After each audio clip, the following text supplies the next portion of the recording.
Welcome to our ஆன்மீக களஞ்சியம் channel. இன்னைக்கு நம்ம பார்க்க போகிறது தெய்வத்தின் குரல் 7ஆம் பாகம் 6ஆம் அத்தியாயம் நாடகக்கலை அன்றும் இன்றும்.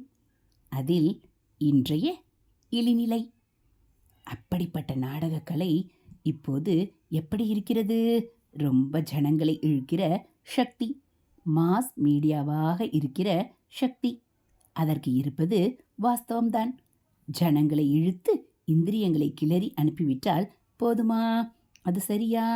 டிராமாவால், சினிமாவால் எத்தனையோ நல்லது செய்யலாம் என்கிறார்கள்.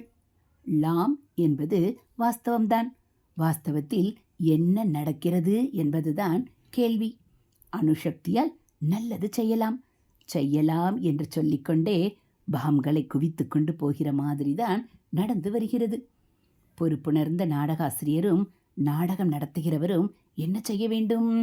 ஜனங்களின் மனசை உயர்த்த பாடுபட வேண்டும். அவர்களுடைய உணர்ச்சிகளை நல்வழியில் திருப்பி கட்டுப்படுத்தி லோகத்தோடு அவர்கள் சௌஜன்யமாக இருக்கும்படியாகவும் தங்களுக்குள் சாந்தமாக ஆளும்படியாகவும் செய்யக்கூடிய நாடகங்களை எழுதி நடிக்க வேண்டும். இப்போது நடப்பது நேர்மாறாக இருக்கிறது. ஒரு நாடகம் அல்லது சினிமா பார்க்கிறவன் அது முடிந்து வெளியே போகிற போது முன்னை விட மனசு கெட்டுப்போகிற ரீதியிலேயே இப்போது இருக்கிறது. காமமும் குரோதமும் தான் ஜீவனின் பரம விரோதிகள் என்பது கீதா வாக்கியம். இப்போது படங்களில் இந்த இரண்டும் தான் பிரதானம். வெவ்வேறு வகுப்பு ஜனங்களை, வெவ்வேறு கட்சிக்காரர்களை பரஸ்பரம் சண்டைக்கு தூண்டிவிடுகிற நாடகங்களும் சினிமாக்களும் ஜாஸ்தியாகிவிட்டதாக சொல்கிறார்கள்.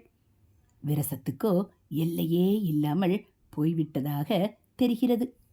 நாடகக்கலை 1000 கால பயிர் என்பது வாஸ்தவம்தான்.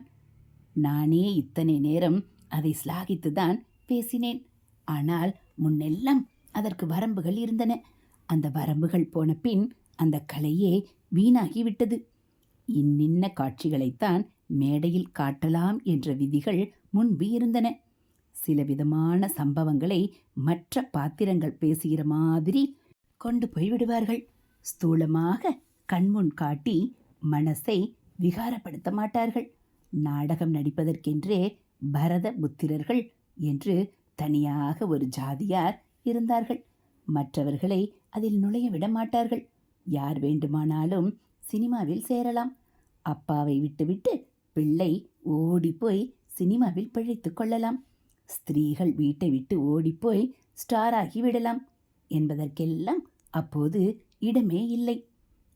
இதெல்லாவற்றையும் விட அந்த காலத்தில் எத்தனையோ கௌரவமான வரம்புகளுக்கு உட்பட்டே ஸ்திரீ புருஷர்கள் நடித்த போதிலும் கூட வாஸ்தவத்தில் புருஷன் பெண்டாட்டியாக இருப்பவர்கள்தான் நாடகத்திலும் தம்பதிகளாக வருவார்கள்.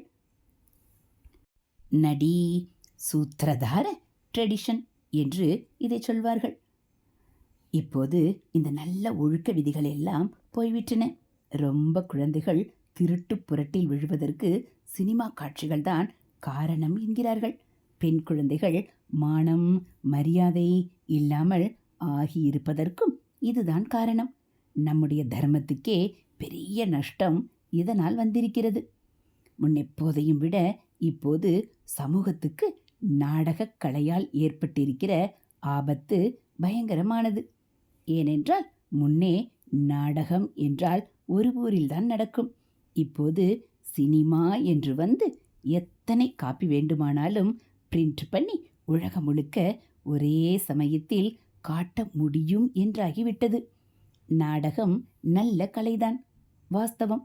நல்லபடியாக நடத்தினால் ஜனங்களை நல்வழிப்படுத்த அது பெரிய சாதனம் என்பது வாஸ்தவம். ஆனால் நடைமுறையை பார்க்கிற போது எனக்கு சினிமா, டிராமா அடியோடு வேண்டாம் என்றுதான் தோன்றுகிறது. டாக்குமெண்ட்ரி, கல்வி படங்கள், விஷுவல் எஜுகேஷன் என்று காட்டுகிறார்களே, அதோடு போதும் என்றுதான் தோன்றுகிறது.